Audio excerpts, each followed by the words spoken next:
Good afternoon and welcome to ATN Society Watch.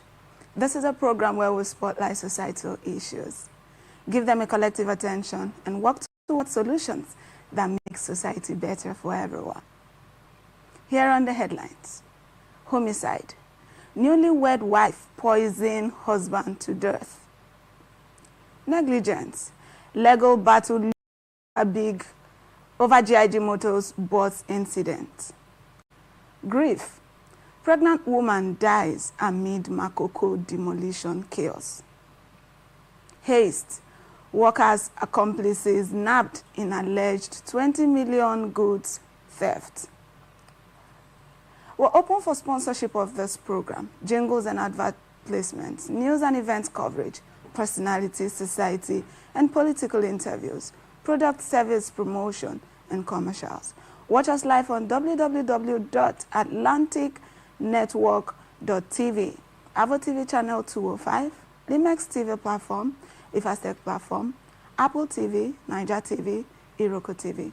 Connect with us on ATN Socials. Subscribe, like, and share. Facebook and YouTube, Atlantic Television Network.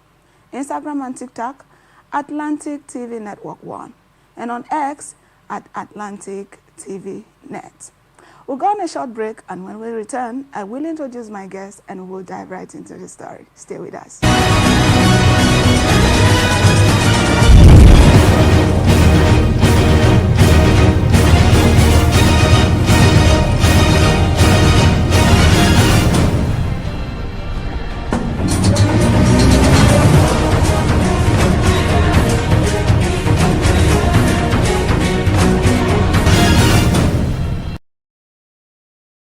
From the lines across the ocean to the land beyond the mountains, through the Sahara, we bring all sport new trades.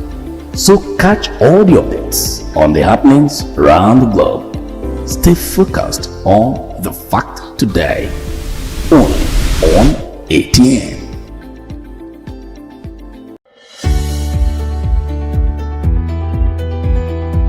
People into the country illegally. That is amazing. Honourable You human trafficker. Honourable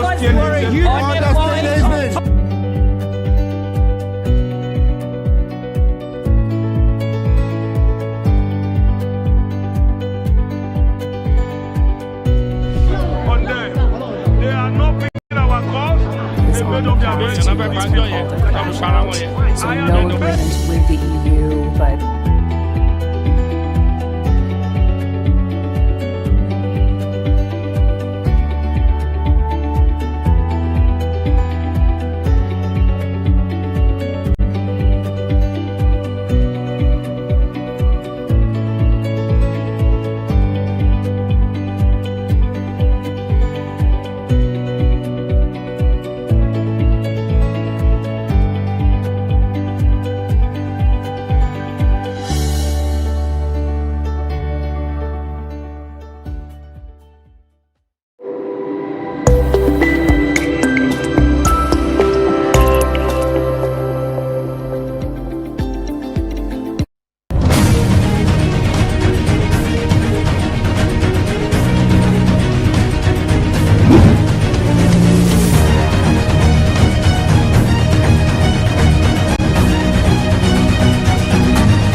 Welcome back and thanks for staying with us. Here with me on that show today is Mr. Ikechukwu, a public affairs analyst. You're welcome, Mr. Ikechukwu. Thank you. Good afternoon. Good afternoon. I must say you look smart today. Oh, thank you. All right, and now on to the story. Newlywed woman has been arrested by the Jigawa State Police Command for allegedly poisoning her husband who died after eating a meal she prepared. The incident happened on January 23, 2026, at about 5 p.m. in Gauza village, Jahun local government area of the state. Police spokesperson SP Shiisu Adam said the husband felt critically ill shortly after eating lunch at home and was rushed to the hospital where he was pronounced dead. Investigations led to the arrest of the wife, who allegedly confessed to lacing his food with rat poison, claiming she sent her cousin to buy it. The suspect reportedly told police she was forced into the marriage by her parents. The Commissioner of Police has ordered a thorough investigation at the state CID in Duse, after which the suspect will be charged to court. The police urged the public to resolve marital disputes through lawful means and assured that justice will be served. Mr. Ikechukwu, what is your take on this story? I mean, how do we discuss such a sensitive marital issue without being biased, but rather with empathy and fairness? What does this story tell us about the pressures some people face in marriages, especially forced marriages? You see, in most of the challenges in society lies around justice and its conversing justice, and I'll explain why this is also a matter of justice. Ordinarily, the just way for people to get married, at least in modern time, is marriage is said to be a relationship between two consenting adults of the opposite sex, of course. By the time you take away people's right to consent, you have done them at something unjust. I should be the one deciding that I want to get married in the first place. Having made the decision to decide I want to get married, it is my decision to decide who I want to marry. Of course, I also know that, in society, friendship, people could recommend people. You could probably notice that I need a wife, and you know that, oh, there is this lady somewhere here, or you notice that this friend needs a husband, there's this guy somewhere here who, you think would make a good match. I mean, people make, matchmaking is a thing, whether it is in the formal sense as a business or within, the family system, the informal system. Let me introduce you to this lady or this guy. But the thing is that the final decision to decide whether that matchmaking would work or not should be that of those involved to take. Now, when you force people into marriage, unfortunately, this is the kind of result you get. Even if this lady hadn't killed the man, they would have lived a bitter life until maybe such a time they decide to either separate or overlook how they came into being in that relationship and decide to work out something good. But the basic thing is this: people should not be forced into marriage.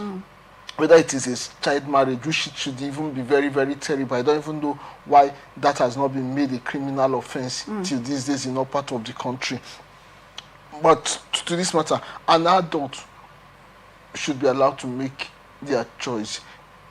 And I think this is something society should not get tired of preaching, especially in parts of this country where this is prevalent. This may not be prevalent in all parts of the country. I mean, there are some of us in a part of the country, we can't imagine somebody being forced into marriage. Doesn't mean it doesn't happen in these parts of the country. No, it does happen, but it is not as rampant as it is in the northern part. And there were days, years, when it was also, rampant. Daddy will just choose somebody and say, hey, I will have betrayed you to my friends when you were, something like that. But the bottom line is that the world have evolved. People should learn this and stop forcing people into getting, stop creating strange bedfellows. It is not your interest they would serve in the marriage. It is their own interest they want.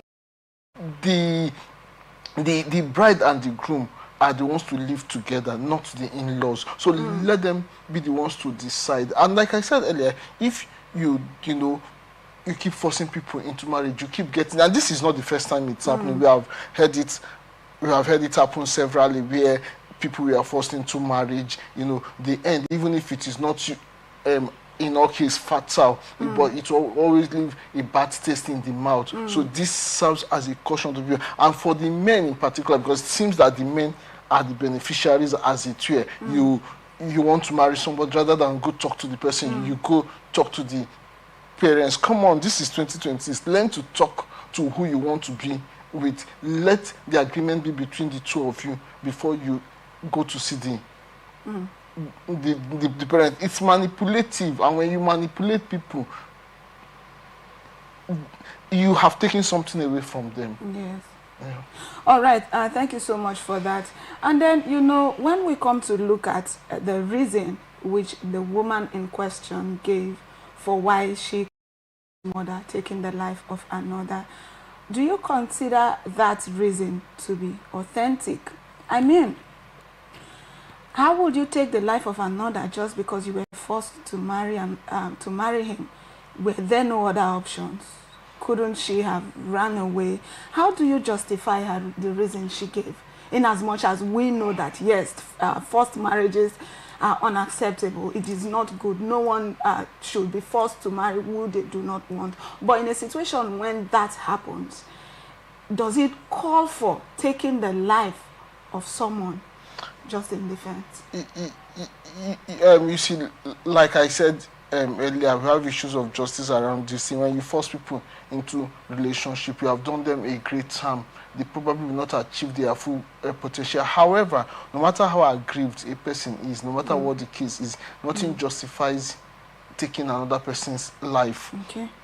Both morally and even legally, because you won't go to the court and say, oh, you were forced into marrying that person, that's why you killed that person, or this person killed me. The only time a killing may be excused is if it is done in self-defense. Otherwise, nothing justifies it. Or I didn't have any other option but to do it. You have done it. You have the consequences to pay. Now, for society to help people not to get into this situation, this is where I say, like, the story said the commissioner of police or the spokesman of the police in that state, urge people to use a legal means to resolve marital issue. The thing is this: most of these people may not even know any other means or any way at all to get out of this situation except death or remain there as long as they are alive. So this is where society comes in, knowing too well that we don't want to have people killed, knowing too well that, because anytime somebody is killed like this, you are going to have two people dead. And good thing is, even a newly wedded people, if they have lived in that marriage for some time, maybe have children, society would have more children to take care of, because those children would eventually become orphan, and it carries implication for the society. So the best way for me to check this is we should keep making efforts to enlighten people. It is not up to the parents to decide. And even, in schools, especially in, like I said, in places where it's rampant, civil societies, the government itself, the National Orientation Agency, whichever means we can pass information, people should know that they have a right to decide who they want to marry. And if, in any case, you have been forced into marriage, people should also be made to understand that it's not enough to say, oh, we have channels of resolving issues. People don't know. People should be enlightened in whichever language they can understand, whichever means we can adopt, whether it is going to the villages, to the market, excuse me, wherever you can find people who are likely to be victims of this situation. Either they are victims now or they are likely to be victims. Let them know that they are means to resolve these issues, and also help them know that, in using these channels, you'll be protected, because any other of this channel, killing the person, makes no good, leaves no one as a winner. Both the person who has been killed, the families, the one who killed him, and her own family, they are all in trouble. I mean, in trouble in the sense that they are all going to lose somebody. They are all going to live with the stigma all their life. And like I said, good thing they don't even have children. If they had children, their children will live all their life without their parents, and even live with people pointing at them. Look at that guy whose mother killed his father. Oh, where is the mother? The mother was also killed. You know, that's not, you don't want to grow up seeing your mother, even though you don't know that mother, because the mother would have probably been killed, knowing that your mother killed your father, knowing that you became an orphan as a result of internal marriage scrambles. That is not what anybody wants to do. So society should come in, you know, enlighten people, enlighten parents, enlighten communities that marriage shouldn't be a forced deal, and also let those, I mean, before you even let those know, we should in real time create solutions where it will be possible for those who have been forced into marriage to work out, create safe havens for them, and also make them know the existence of these channels. All right. I like to ask a question based on the last point you raised, the part where it leaves a stigma on the entire family. Now, now at this juncture where this whole situation has gotten to a dead end, has gotten to the apex of it. I mean, now we only see the woman to be the one who has committed the crime. We see the woman is the one who is being arrested by the police now. Because she's the one that committed the crime. Looking at the whole thing, don't you think that the genesis of this crime is not actually the woman, but those who forced her into the marriage? And if you think in this line, then what do you think society could also do to share justice to everyone? She is not the only one. What about those who forced her into the marriage and it got to the point where she had to take someone's life? Shouldn't something be done to those people as well? No, you see, presently, I don't think, I stand to be corrected, I don't think there is really a law now that criminalized, at least in that part of the country, in this, the northern part of the country, that criminalized people forcing people into marriage. However, such issues can be tackled under people's rights. I have the right to choice. I have the right to make a choice. You know, I have the right to choose whether I will be here today or not to be here. Of course, my choice could carry some consequences. You know, I have a choice to decide whether I want to speak with you or I don't want to speak with you at all. So those are, you know, if there are legality, if there are laws that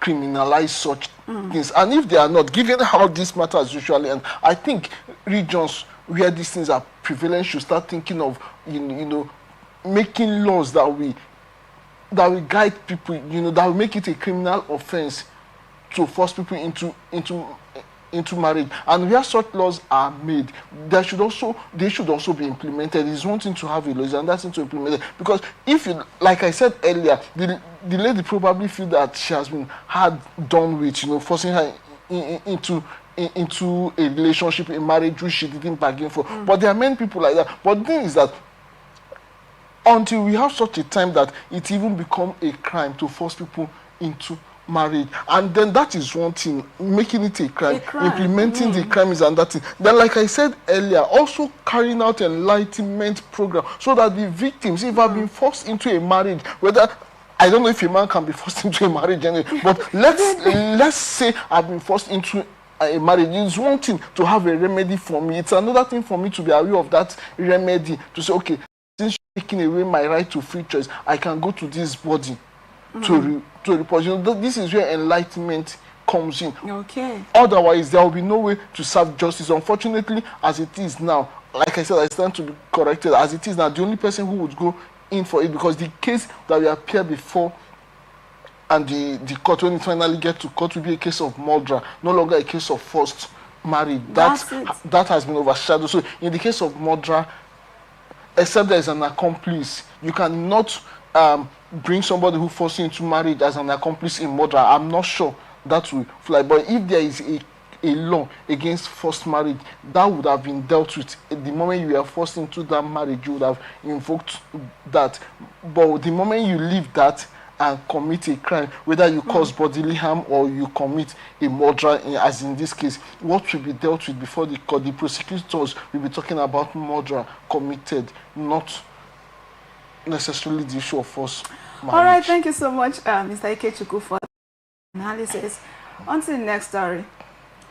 GIG Motors has come under fire after refusing to immediately refund a 68,000 naira ticket to a family whose elderly mother was stranded overnight in a bush along the Abuja route when the company's bus broke down in Ekpoma, Edo State. The incident happened on September 4th, 2025, after the bus developed repeated mechanical faults and eventually stopped in a deserted area. According to her son, Sule Samson, the driver assured passengers that help was coming but later left them behind and never returned. As night fell, passengers were forced to find their way out, leaving Samson's frail mother and her household frightened and vulnerable in an area known for insecurity. They eventually escaped around midnight, spending an extra 140,000 naira to reach Lokoja. When Samson demanded a refund, GIG Motors said it was not obliged to do so, offering instead a discounted future trip. After legal pressure, the company later agreed to refund the ticket fare, but Samson rejected the offer, insisting the matter had gone beyond money and should be settled in court. GIG Motors declined to comment while criticism grew over its refund policy. When we hear when we get reports like this, we get to hear about this kind of stories. What comes to your mind first? Before we start judging, what do you think could lead to incidents like this? Let's look at it first from the angle of the driver who abandoned the people in the middle of nowhere and then left. What do you think could have led to that kind of behavior from the driver, the worker? This is not being judgmental. This is what it is in Nigeria. We have a poor customer care approach in Nigeria in almost every sector. And in fact, there are, I can count with the tip of my fingers how many organizations at least are having customers that after dealing with their customer care, you give them a thumb up. You may probably not know if you just get in there and maybe let's say if you just get in there and do whatever business you want to do with them, had no complaint or something, but the day you have a complaint, that's when it will be laid bare to you that the customer care service is poor, whether it comes to the telecommunication, the transport industry, the logistics, just name them. It's poor. So it's a Nigerian thing. It is not peculiar to this industry. And it is that poor customer care that also has led to how organizations treat their staff that interact with their customers or clients, and in this case passengers. A driver ferrying people from one part of the country to the other, is it his fault that the vehicle developed fault? Maybe not, because this is what typically they will say, oh, it's not our fault now, all of you have cars, you know that vehicles can develop issues. That's not the point. That's not the point. Nobody is saying vehicles can't develop issues, but you're doing business with this particular vehicle. You have a contractual agreement, as it were, to ferry me from point A to point B, and I have, to fulfill my own part of the deal, I've made payment for that contractual agreement. I've made myself available at the departure point where we agreed, and I'm ready to be dropped at the last point before I move on with my life or journey. Along one of the assumptions we have in entering this type of contractual agreement is that you are providing a vehicle that would capable of taking me from point A to point B. Besides the vehicle being good, you also have personnel, a driver or any other personnel that would go with the, on the journey, that are humane enough to show empathy, because you can't really weigh the possibility of something going wrong on the road. If something happens, how do you treat those people, knowing you are a representative of the organization? It leaves a sour taste in the mouth where, like the story said, the driver walked away. He had a duty, even if that vehicle would not move down, he had a duty to ensure that everyone was safe, was moved to safety. If he was going to, manage that vehicle to move them to safety, or if he was going to communicate with his organization. Now, this brings to the question again: does the organization have plans for contingencies situation, knowing too well that there is a possibility of a breakdown? I mean, no matter how good your vehicle is, what is the plan B if a vehicle breaks down? Is there a communication channel open for the driver or whoever the personnel is that will communicate to the, either from where he took off from or to the nearest office? Maybe, okay, let's send another vehicle. This journey cannot be continued this night, but let's take them to a point where they will pass the night safely. I mean, the issue here is something we all do. There's insecurity. These are not the days where you just leave somebody on the road, especially on that route. There have been several kidnap cases on that route, and you know that the kidnap issues, some of them ended fatally. So you can't leave then the age of that the driver walked away. Now these people make a complaint. All you could offer them was a discounted rate. What does that mean? That means they must be tied to your company. Again, I mean, it doesn't speak well. All right, thank you so much for that great analysis. But then, I kept thinking while I was going through the report. Do you think the attitude of the driver, because we saw in the report that before he left them there, he told them he was coming, that he was going to get people to fix the car. And I believe he probably might have called the office for a possible solution, and probably nothing happened. And out of frustration, he left them there. Maybe his intention wasn't actually to abandon them. I don't know. I'm thinking of it this way. And then the question is, do you think this whole scenario has something to do with the employees' welfare? And what message does this pass about the GIG company modus operandi and the welfare of their staffs? Well, I wouldn't know what the welfare of their staff is, since I'm not privy to that, But the thing is I wouldn't also know what transpired between the driver and his organization that would make him walk away. And I wouldn't also know how humane he is to have the guts to leave people that, as it were, committed under your care to walk away and never come back. But I know something for sure. If he works in an organization that have some clearly stated on how to treat or how not to treat the passengers, and if this was captured, he probably wouldn't have acted. For example, if his organization code of conduct to drivers says in the event of a breakdown, the driver must ensure that all passengers are relocated to safety or something. What if there was something like that? If there was something like that, hardly would they go against it, except they have something like that on paper. And you can't say what if there's something. If there's something like that, that means if you don't follow it, there is a consequence. If you have a rule in your organization that says you must be at work on Monday morning by 8 a.m. and you don't come in until 12 p.m. without any valid excuse, maybe you have been excused, you took permission or something, there should be a consequences, even if it's mere a verbal query, But if there is no such consequence, then it's as good as having no such provision. What's the use of saying don't do this? Then if you do it, there is no consequences for that action.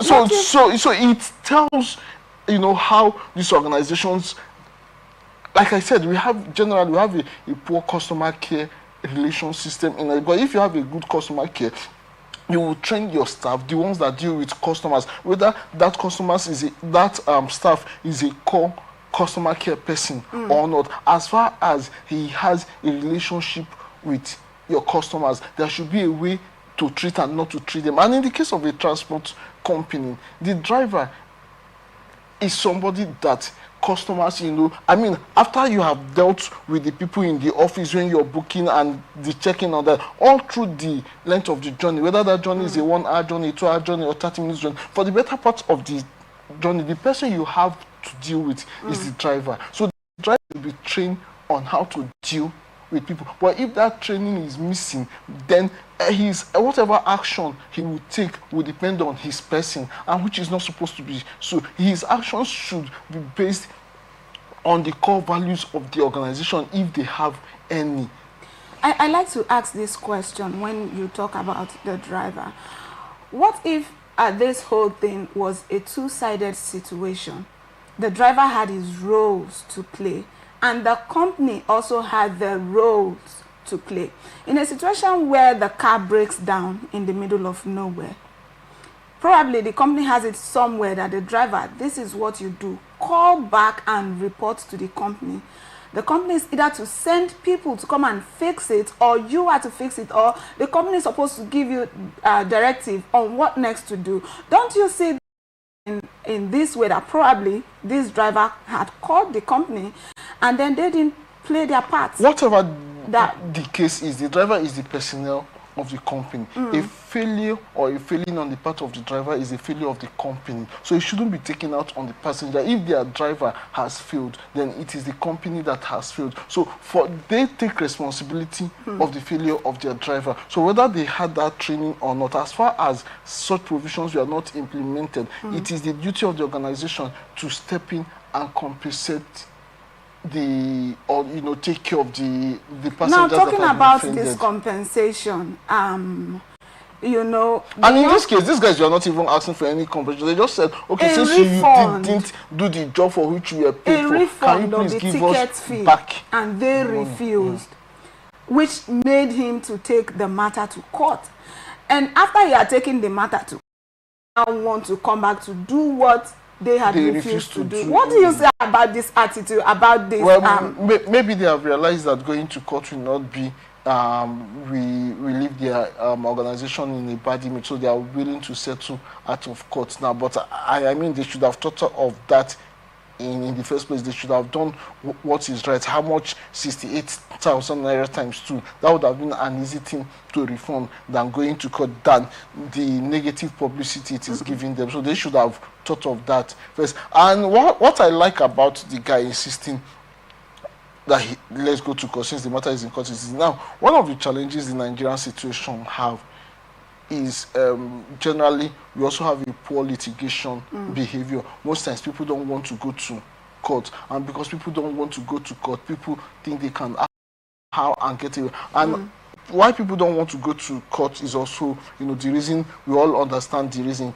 Matters we take to court can stay there like forever. I mean, you have a case in court that lasts for eternity and a day. Nobody wants to spend his whole time doing that. Then the cost of litigation in a country where the cost of living is still very high, people have a whole lot to grab with. But where people can, testing some of these matters in court does society good. It's just like I talked about the driver and employee. If an organization knows that a poor customer care service have a consequence,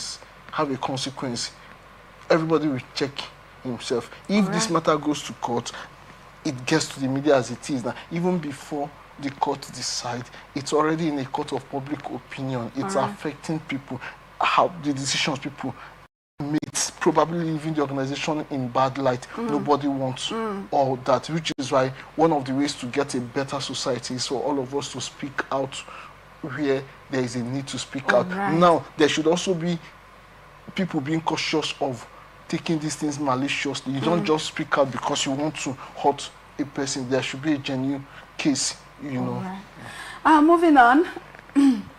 Rights groups and community leaders say a pregnant woman bled to death in Makoko after she was prevented from reaching a hospital during an ongoing demolition exercise in the community. The death was listed among several casualties, displacements, and losses recorded as the Lagos State government carried out demolitions across Makoko and other undeserved communities. At a forum in Lagos, groups and affected residents condemned the demolitions as illegal, inhumane, accusing the government of creating avoidable death, homelessness, and economic ruin. Makoko community representative Israel Idowu said movement restrictions during the demolition prevented medical access, while many residents are now sleeping in boats, churches, and open spaces as schools, fishing activities, and small businesses have collapsed. Similar accounts were reported from Owode, Oniren, and Oworo-Nshoki, where traders and residents said livelihoods and homes were destroyed, with arrests and injuries recorded. The groups demanded an immediate halt to demolitions, emergency shelter, compensation, accountability for deaths and abuses, and a community-led settlement plan.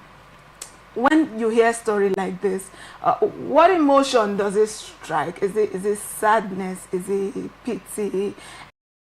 I mean, demolitions like this, what do they mean to the persons who are affected beyond the headlines?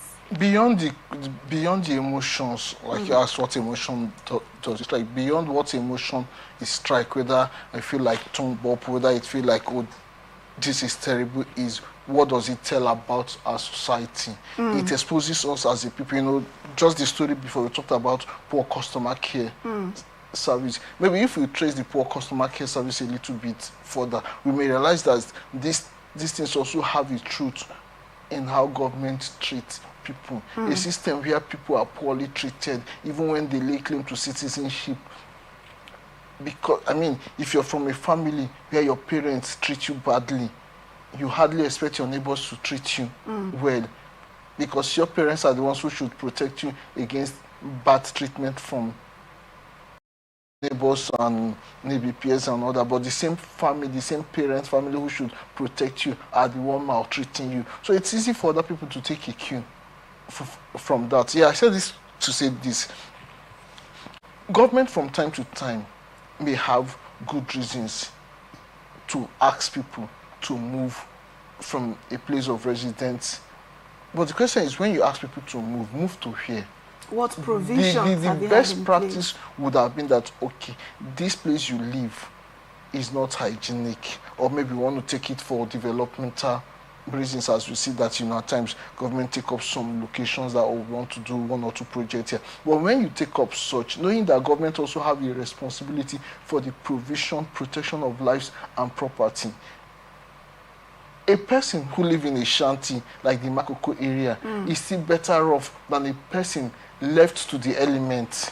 So if you're going to them from that place, where are you moving them to? When you move people and you don't make provisions for them, you would always have this type of issue. So for me, the point is not even taking over Makoko, is what is the provision? Where are you relocating these people? And where was the government when these communities, you know, Makoko has been there over the years with successive government. Why has the government not done anything? Rather than even moving there, has the government exhausted every other option? Is there a way that that place would have been upgraded to make it a very good, you know, or at least an acceptable residential area? And you have to move them. Should that have warranted denying them medical access, especially when you have an emergency? So, I mean, it shows, like the customer care issue, it shows the kind of people we are when it comes to how we treat ourselves. All right. Oh, now we see in the report that the actions of the government has already caused a damage. There's a loss of life. That's not even the only loss, by the way. 12 lives, including a toddler, children, an advanced man, and all that. What would you say the government should do to remedy this situation? What can they do to curb these damages that they have to an extent? Beyond remedying this particular situation, I mean, when people have already lost their lives, I wonder what again you can do to remedy the situation, bring them back to life. You can't do that. The best you can do is take care of the families they left behind, pay some compensation and all that, which may even be viewed as blood money, depending on where the family are. And all that. I mean, no matter how much you give them, they would have been better off with their loved ones. What we should be talking about is going forward.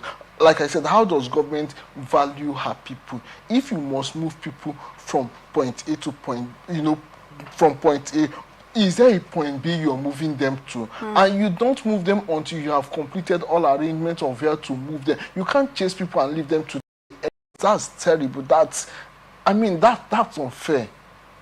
All right, thank you so much. On to the next story. Haste. Workers in Ondo State Police Command has arrested 7 persons over the alleged theft of goods valued at about 20 million naira in a shop in Orope area of the state. The suspects include 3 workers of the shop and 4 others accused of receiving the stolen items. Those arrested were identified as a storekeeper, a computer operator, a driver, and other alleged accomplices involved in the operation. Police said the stolen goods consisted mainly of assorted soft drinks, canned beverages, and trophy cans taken over a period of time. Police spokesperson Abayomi Jimo said the case was reported on January 3rd, 2026 by the shop owner, who alleged that the incident occurred between 2024 and January 2026. The suspects are currently in police custody while investigations continue. When we see theft cases in business like this, what do you have to say? Will you attribute this to poor employee welfare? Yes. Are these people not paid enough? How did they get to that point of looting 20 million and some fractions? How? Yeah, part of it, like you said, maybe poor employment welfare, but just like the murder case, in the case of for marriage, nothing justifies. In the year they may have been paid poorly, but the answer to that is not theft. But it also raises question, because the news suggests that that amount of stolen item was not done at once. Yes, it kept happened over time. You know, it also raises the question of what check mechanism does the organization have? Or, I mean, the organization should have a check mechanism.